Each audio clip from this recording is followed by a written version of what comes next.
Welcome to Maths with EJD. Still talking about data and real analysis. We're talking about the Riemann integral. In the last video, I talked about differentiation in the context of real analysis.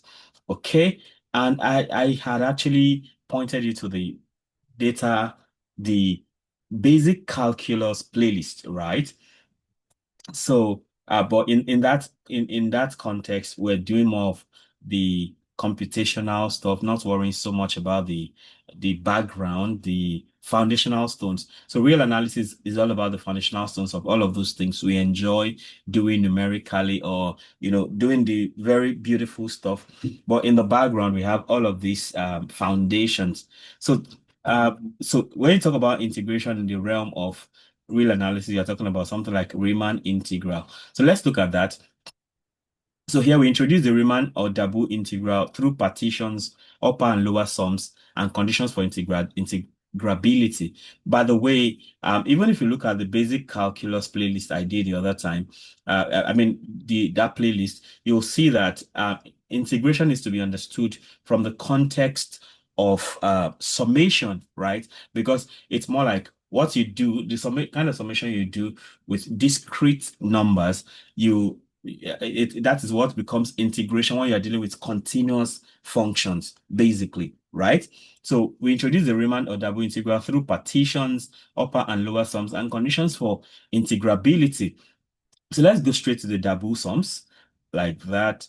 So for Darboux sums now, let F map the closed interval AB to R be bounded. All right. So we can then have a partition P, which is, from A to B now. So in between A and B, you have X naught, which is less than X1, which is less than X2, up to X less than Xn equals B. So you have A equals X naught less than or equal to X, and so on, all the way to B, like that. So those are your partitions.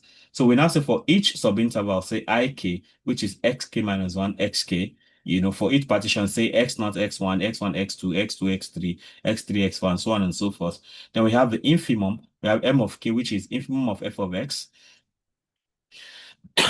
For x belonging to ik, and big MK is now supremum of f of x, which is for x belonging to those intervals like that.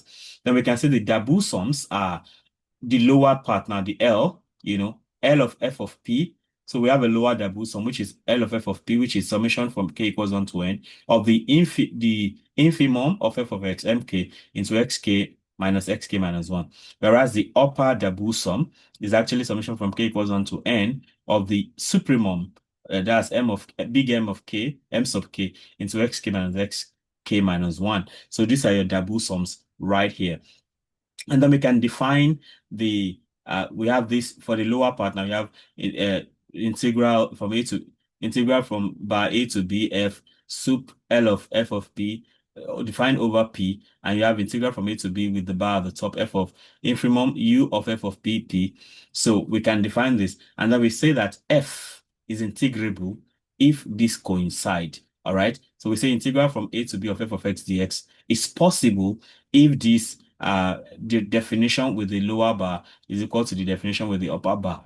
So in that case, we say that a function is integrable, right? Based on the Darboux sums, right? So now we go ahead to talk about the integrability criterion. So, and that is the Darboux criterion fundamentally. So for the Darboux criterion, we have that f is integrable if and only if there exists an epsilon greater than 0 such that P is defined as U of f comma P minus L of f comma P. So the upper integral, or is it the upper? Yeah, these are related to Darboux sums. Yeah, the upper Darboux sum minus the lower Darboux sum is actually less than that epsilon, right? Equivalently, in terms of oscillation, we have omega of f full colon I, semicolon I is sub f sub I minus if I sub f, right? If f sub I is the upper Darboux sum minus the lower Darboux sum, and then that is summation from k equals 1 to n of the omega into f full semicolon xk minus 1 comma xk into xk minus 1, like that.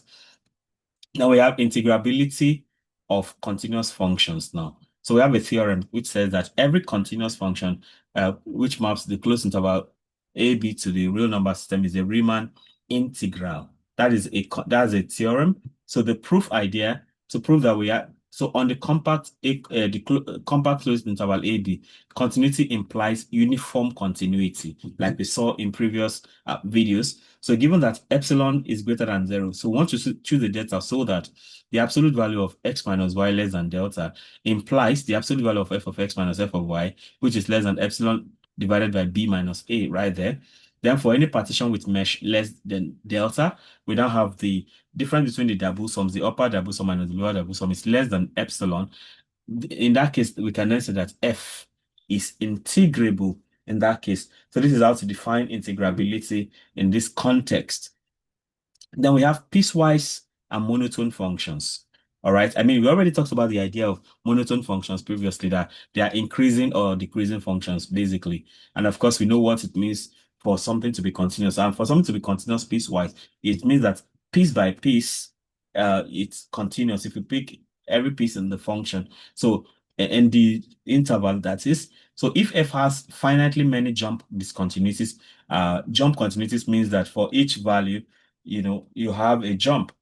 So if f has finitely many jump discontinuities, that's piecewise discontinuous, it is piecewise continuous, then we can say that it is integrable, right? On the other hand, if f is bounded and monotone on the closed interval AB, you can say it is integrable because oscillations will vanish with mesh size in that case. Then we have small discontinuity sets, okay? So, and this leads us to the Lebesgue criterion, which is stated here, that a bounded function f which maps the closed interval AB to real number is Riemann integral if and only if the set of discontinuities D sub f has measure 0, right? Of course, that's the Lebesgue, there's the idea of Lebesgue measure. So here, that's why this is talking to us about measure. So you have countable sets, e.g. rationals have measure 0, all right? Then intuition, discontinuities on a thin set do not disrupt integrability. So the fact that there's a thin discontinuity does not mean that integrability fails. Then we have fundamental theorem of calculus, FTC. So part 1, if f is integrable on the closed interval AB and f of x, big F of x is integral from a to x of f of t dt, then we can say that f is continuous. Moreover, if f is continuous at c, small f, that is if f is continuous at c, then we say that f prime of c is equal to f of c, like that. Okay?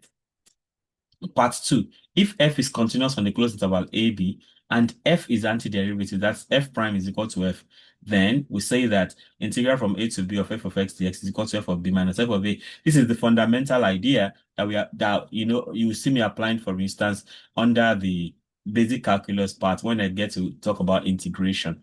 Okay, and this leads us to the Thomae's function. So here, define t of x, which is a step function. It is 1 over q when x is equal to p over q, belong to the intersection between rational numbers and the closed interval 0, 1 in lowest terms, right? And then it is 0 when x does not belong to rational numbers at all. So here we say t is continuous at irrational. So you can say it is continuous at irrationals, and t is discontinuous at rationals. So dense set. Then you have discontinuity set. So q intersection 0, 1. Q is the set of rational numbers. If you intersect that with 0, 1, which is countable, then it gives you measure 0. Hence, you can say that t is integrable on the closed interval 0, 1. And then that takes us to the value of integral from 0 to 1 of t of x dx. So for any epsilon greater than 0, partition 0, 1, so that intervals covering rationals with small denominators contribute less than epsilon over 2. Elsewhere, omega of t, 1 is less than 1 over n, giving less than epsilon over 2. Thus, you have 0 less than or equal to integral from 0 to 1 with this bar at the top, t less than or equal to epsilon. Since epsilon is arbitrary, so we can say integral from 0 to 1 of t of x dx now. is equal to 0. So that's the t we have defined at the top there. That's talking about the Thomae's function. Then we have some contrasts. So you have some contrast. You have the Dirichlet function. So x sub q, that is 1 on rationals, 0 on irrationals. Then it is discontinuous everywhere, and that implies that it is non. So if the function is discontinuous everywhere, that implies that it is not Riemann integrable. Then you have step and jump functions with finitely many jumps. They are integrable. Then you have functions with discontinuities on positive measures or sets. They are not Riemann integrable. So this is classification of some possible functions that are either Riemann integrable or not.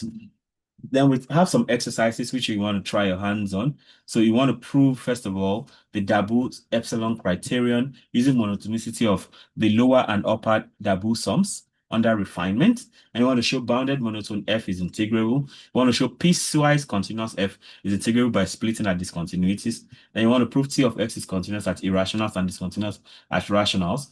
Then we do the estimate showing integral from 0 to 1 of T equals 0. Then show X sub Q has upper integral equals 0 and lower integral equals 0 and upper integral equals 1. I hope I can call it that. Hence, it is not integrable because the two integrals are not the same. Then you want to prove the fundamental theorem of calculus part 1 for a continuous point C using squeeze bounds. Okay. So with this, I come to the end of this video on the Riemann integral, which is quite, of course, it's quite abstract compared to what you will see under the basic calculus playlist, where we actually get to integrate, expressions like that, not laying this foundation. But this foundation is equally important, and that is why we're looking at it. Thank you so much for listening to this. Let me know how helpful this is for you. And if there's something you'd like me to try out, feel very free to let me know. If you have subscribed already, thank you so much. If you haven't subscribed, of course, you want to go ahead and subscribe right away and hit the notification bell so you can always get alerted each time a new video is released. Having done that, you can take it a step further. Click on join, and you find 3 levels of membership you can be part of. That's the bronze, silver, and EJD bronze, EJD silver, EJD gold access, and this give you special privileges depending on where you fall into.